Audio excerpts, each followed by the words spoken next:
Hi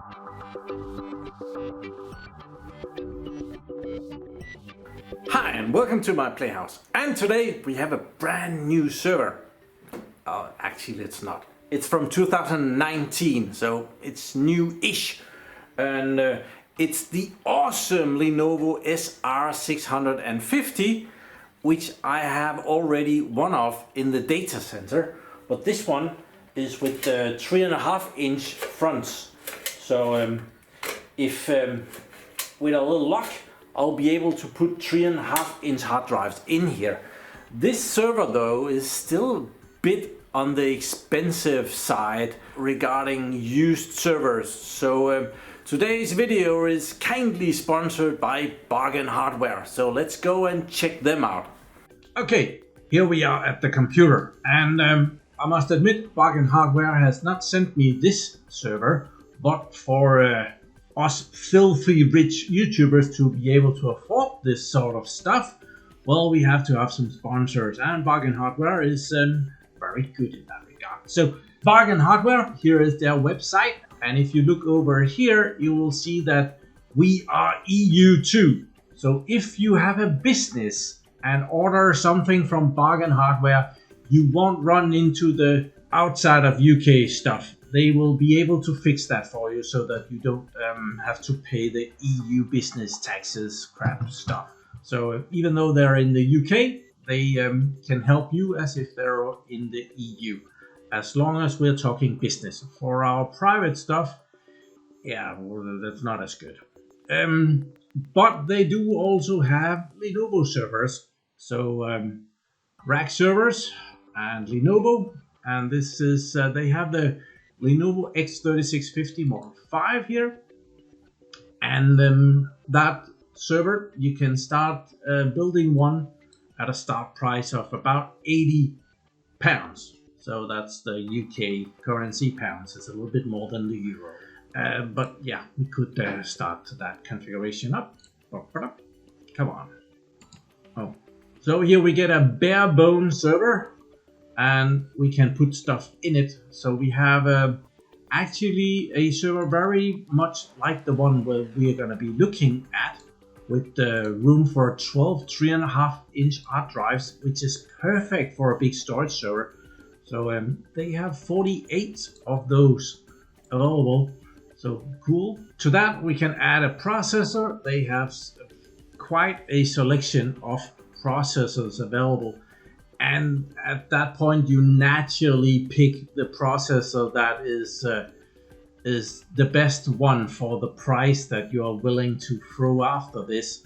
And they're not really that expensive. They have a lot of processors for not a lot of money, like £8 for a processor, fairly good processor, 12 cores, stuff like that isn't bad.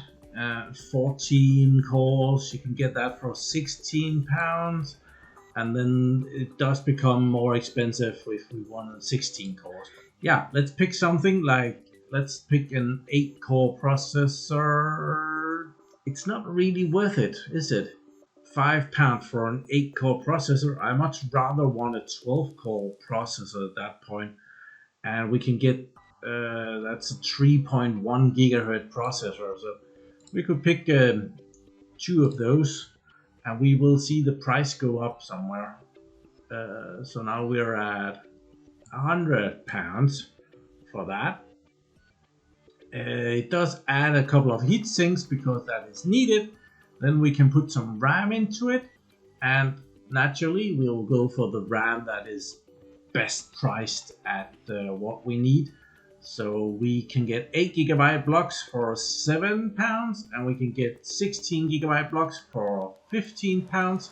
The frequency of the RAM goes up and it becomes a bit more expensive. But let's just pick a couple of.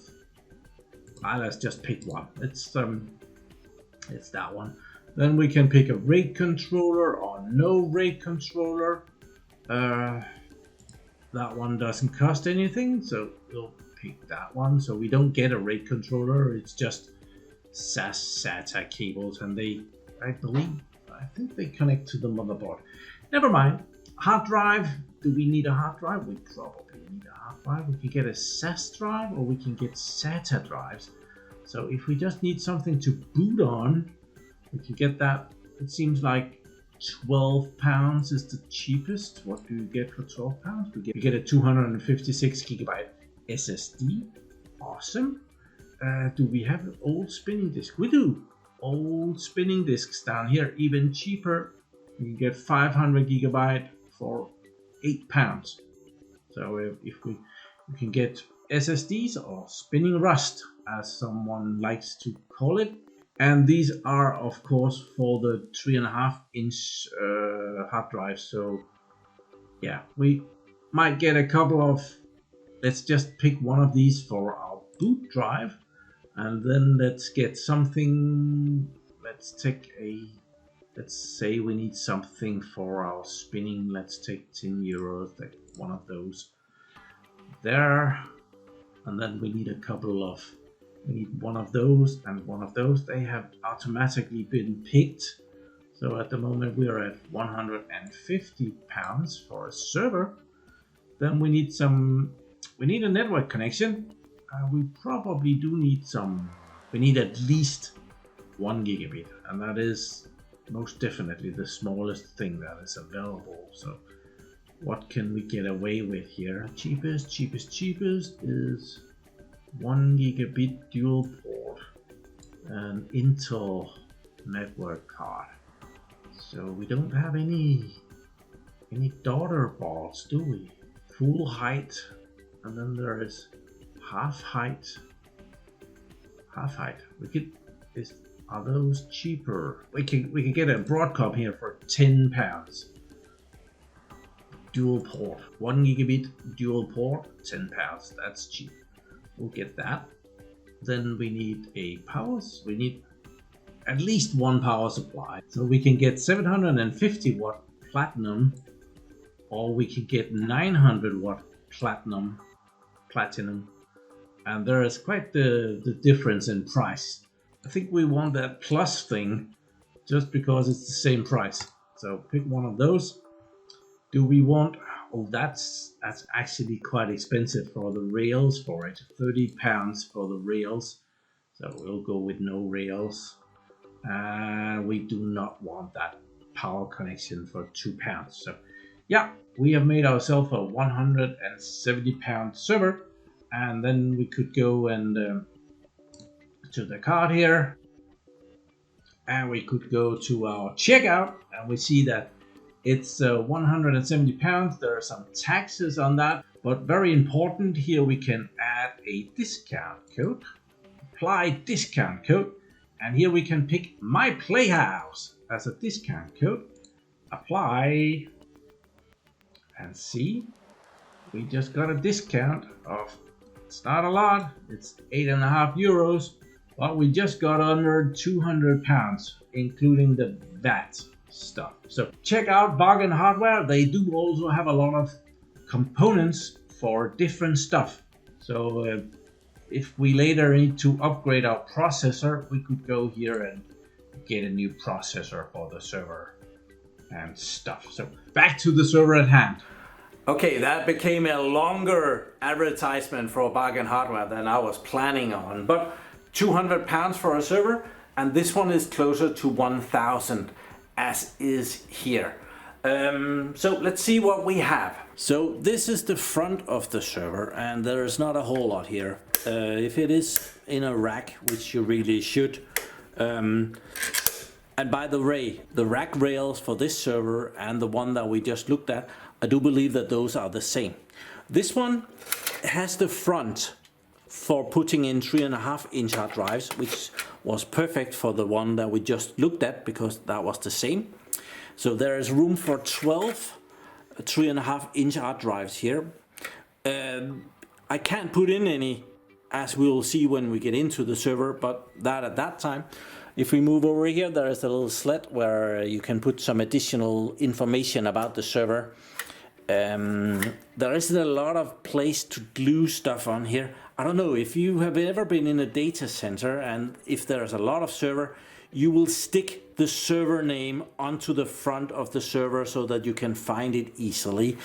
I don't know, this slick I have never seen anyone actually use it for that, because when you are going through the rack and you want to find ESXi server number 17, well, it needs to be somewhere where you can see it. You don't go around and pull the slips out and see what they're called. So further over here, we have a power on and off button. That's the top one. We have an ID button over here. That's the blue LED. When you press this, it turns blue in the front and in the back, so that you can find your server. If there's something with the server and you press the ID button and have to go around the back and disconnect all the cables for it so that you can do something with it, it's very handy if this rack that you are working on is full of these servers. Then it's actually difficult to remember which U they were in, which position in the rack it was. Even if you turn the server off, it's not always obvious when you get around the back which one it is, and you can get really unpopular disconnecting the wrong server. So then we have a network activity light and an exclamation mark for if there's something wrong with the server. This will power on and it show you an orange light that attention, this server has some issue.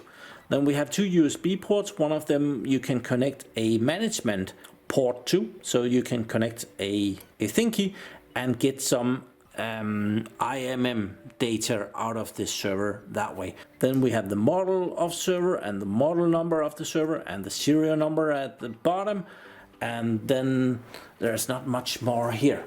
I have put it on the side here. It tells us that this server is 18 kilograms or more than 18 kilograms, and you need 2 people to carry it. Oops.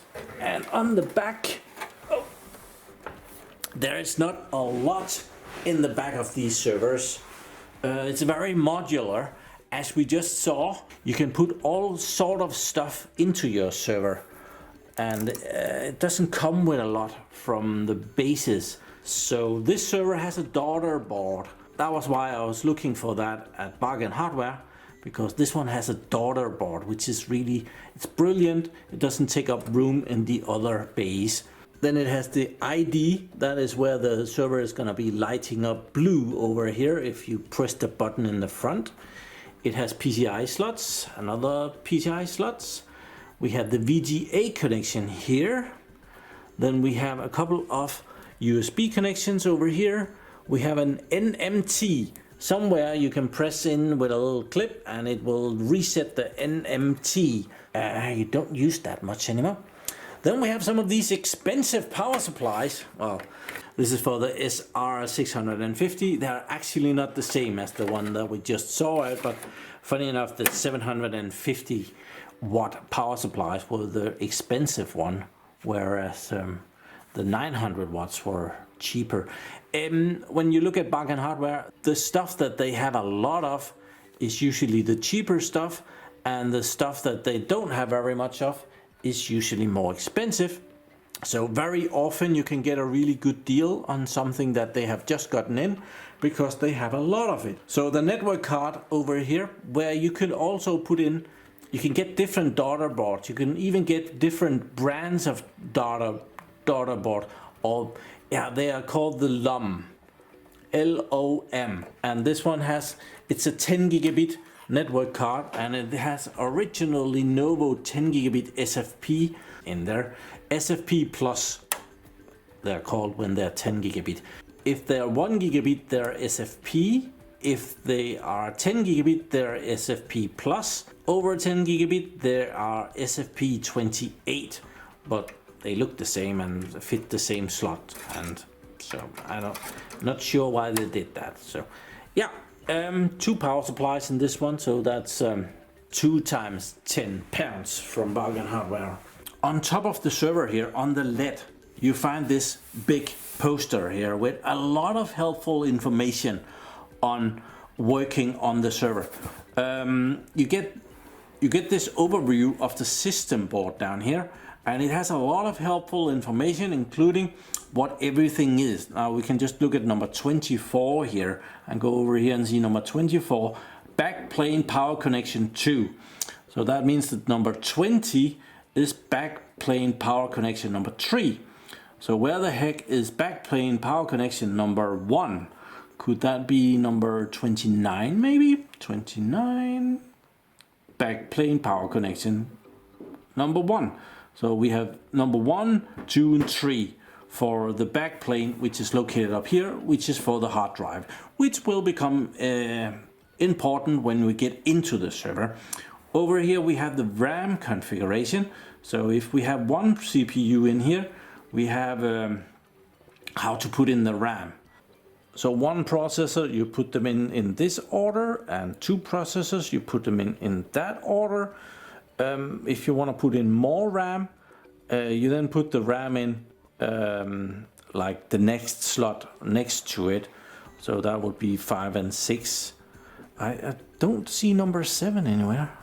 That confuses me a little bit. Never mind, but that's the order that the memory goes in. Over here we have a sign that tells me that I should be using a wristband. I might just go into the data center and get the bloody wristband so that you don't have to type that to me. And then the different possibilities for the backwards going PCI Express ports is listed here. There's all the different configurations that you can get for this. So yeah, it's a bit weird in this server. There's not as many as I have seen in other systems. There's only like 1, 2, 3, 4, 5, 6 available, which is, it's a bit on the low side. They have changed that in the later version, in the version 2 of this. I do believe that there is more available. And if we go down a little bit, here's how to put the LOM adapter down. You put it down and then you slide it into the slot. Here is an explanation of what to look at or for on the power supply, how the LEDs work, and when it's good and when it's bad. They don't fail very often, so you'll probably never need that. And if you need it, it's right on the LED of the server. Internal rate controller, how to put that in. And then we have the M.2 drive assembly, which is in here, which we will have a look at. So this is the Lenovo's boot option, internal boot option, which is very much needed because there is no backplane in this server, which we will see. Talking about backplane, here is how to put it in the rack rails, how to take it out of the rack rails, and how to put in the backplane. So very handy. Over here we have the different possibilities for the buttons in the front of the server, the buttons right here, how they can light up and what it means if it does different stuff. So yeah, it's been a while since I've gone through all of this stuff, so here you go again. Okay, here we go. Let's get into it. These servers, they have a little leverage thing or thingy that you open it with, and it has a locking mechanism, and it's just a screwdriver that you use to lock it. It might not seem very effective, but when you're standing in a data center and you need to get into a server and you forgot that it was locked, it's actually a bit of a hassle to find something that can go into that, even though I have become better at it. But yeah, it's the smallest little thing that can get in your way in that regard. So open sesame, here is the server. And this is why I'm talking about that it has room for 12 hard drives, because they forgot to put a backplane in here. So there is, oh, forgot. It's an entry level server setup, so it wasn't prepared for putting in the backplane, so it has been left out because it's it just needed to boot on the internal boot devices over here.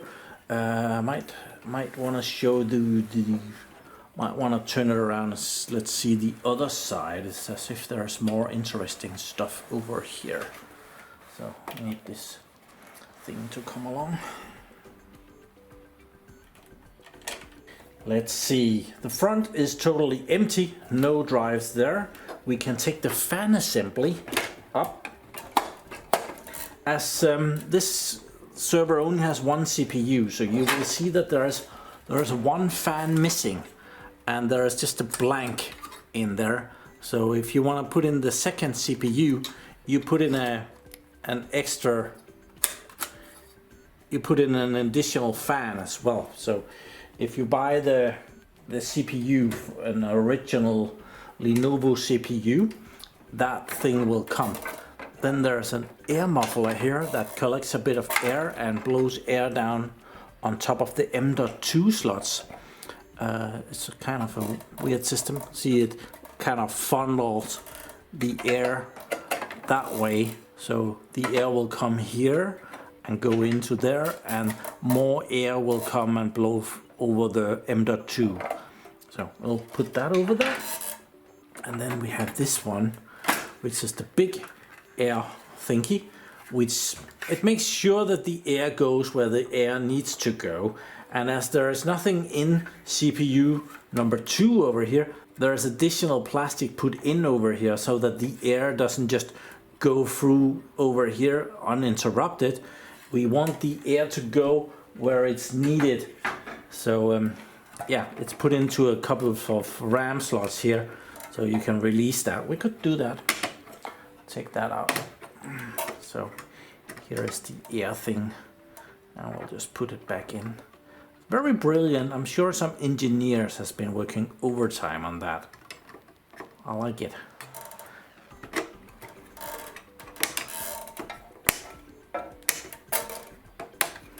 And there's another thing here to direct the air that way. So back in the days, these servers were more interesting. It's as if more and more has become modular. So everything that is not absolutely needed is removed from the system board, and then you purchase stuff as needed. So for example, here is the room for the RAID controller to sit, but there's nothing in here. But if you need a RAID controller, they have different RAID controllers that you can put in here. And it's kind of smart because they can sell me this system, which is not very expensive, but they can put a very expensive RAID controller in it, multiple different versions of it. So if it needs to be for an 8 drive, it's one RAID controller. If it needs to have 24 drives in the front of the server, it's another RAID controller, and they can just pop that one in. So we don't need a lot of stuff that we don't need, but we can get the stuff that we do need. But looking at a used server like this, it's not as cool as it was in the good old days where the servers had a little bit of everything inside. So this server has, of course, the one CPU that is in here, and this is actually not an entry level CPU. It's a quite good, okay CPU. The one in here is a gold 6242, and this is a 16 core processor, 2.8 gigahertz, TDP of 150 watts, and it in CPU benchmark it scores 26,000 something. So really an okay CPU, 16 cores as said. Then we have a single RAM block in here, and it's just a 16 gigabyte block, so that's perfectly fine. In slot number 5, which should be okay according to the front of the server. Not a lot more there. Let's move a little bit to the back, because we do actually have we have the LOM card, which we have already seen, and we also have a riser card here. So unfortunately there's nothing special with these riser cards, but X16 has become normal. When I started making YouTube videos, I had like the IBM/Lenovo X3650 Model 2 and 3, and getting these riser cards for those models with an X16 slot was near impossible. I called it the unicorn of riser cards, and I managed to get one, and it was like 100 euros just for the riser card in an X16.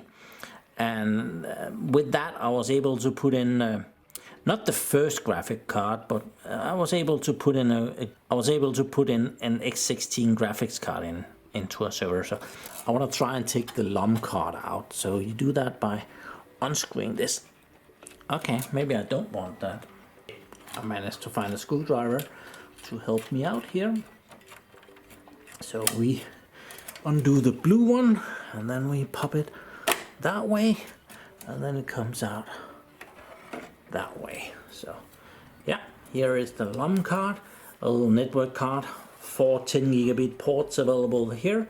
The normal thing is that these cards are only available for Lenovo servers or for Dell servers or for Hewlett-Packard servers, and therefore you can't use them in anything else, and therefore Lenovo, Dell, Hewlett-Packard can sell them cheaper because they're not in competition with anything. So if this was a Broadcom card, well, Lenovo can go and ask Broadcom, we wanna put your network card into a LOM card. What do we have to pay for it? It's not as if it's going to be available for anything else. It can only be used in our servers, and they will get a special good price for Broadcom. I don't know if this works anymore, but it used to be a good idea. You could get cards that was cheaper that way because they weren't competing with anyone else. So let's put that back in. It's very nice to have 4 10 gigabit ports in that slot. Very, very convenient. Beneath here is the chipset, and over here, I think I already mentioned that, that's where the RAID controller goes. Over there is where our boot device is. So we have this Lenovo M.2 enablement kit sitting over there. And what it is it's a tiny little RAID controller in the middle here, and then there's 2 M.2 slots. These are SATA SSDs, so it's not NVMe drives, it's SSDs. And in the BIOS of the system, you decide what this card is going to do with the 2 SSDs. If it's going to be a mirror striped or just a bunch of disks, you can set that in there. So this is 2 drives, so you can mirror them. That's the normal thing to do if you're running a high availability and trying to play it safe. Or you can stripe them, which is not a good solution, but you could also just use them as single discs.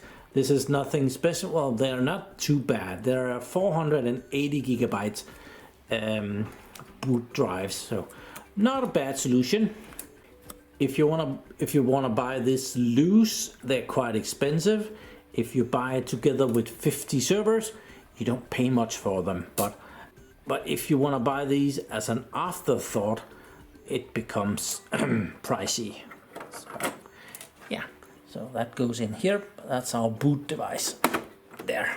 That is also the only boot device in the server. They haven't put in anything else. So it's not as if they have a little hidden USB connection in here where you could boot from a USB pin, or an SD card slot where you could put in an SD card. I think that's a bit sad. I really like that option, that you could do that back in the day. They haven't even put in an SATA connection for anything. Well, you could maybe find a SATA connection over here for some front panel stuff, but I haven't actually seen if there is a CD-ROM solution for this model of server. I know there were for the previous one. I never got the CD-ROM, but I've never needed the CD-ROM, but I have the front panel for an X3650 Model 5 where you can put a DVD/CD-ROM drive in.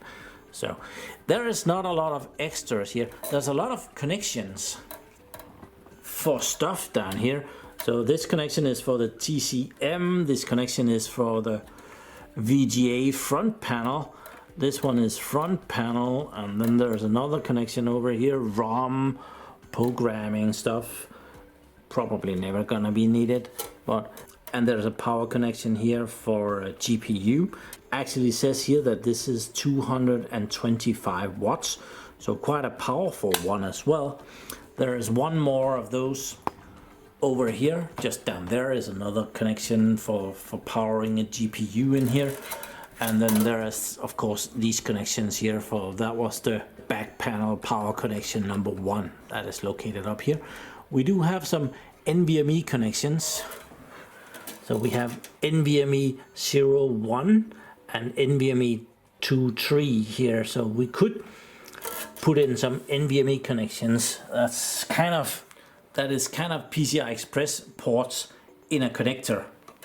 So a server like this with a CPU that is probably a bit smaller than this one would be like €1,000 now, if you're lucky. Maybe not with that thing either, maybe just one of them. And maybe the network card would also be 1 gigabit. But yeah, this is getting to be something that people can afford to get to play around with. So I thought I would do this video again, and I'll play with this and we'll upgrade it along the way. And the first thing that I'm gonna be upgrading is that, well, I do want it to be able to use some drives up here, and I very deliberately got this model with the 3.5 inch hard drives, because the one I have in the data center right now is for 2.5 inch hard drives. That's this server is like my 24/7 server, but with another hard drive configuration. Just this one doesn't have the backplane. So I've ordered a backplane for it that is on its way from the United States. Funny enough, that's often where stuff like this is cheapest. So well, cheapest and available.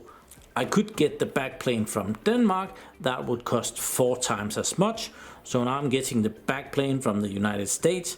And if it's caught in customs, well, I'll have to cough up the cash on that one. So yeah, it's interesting.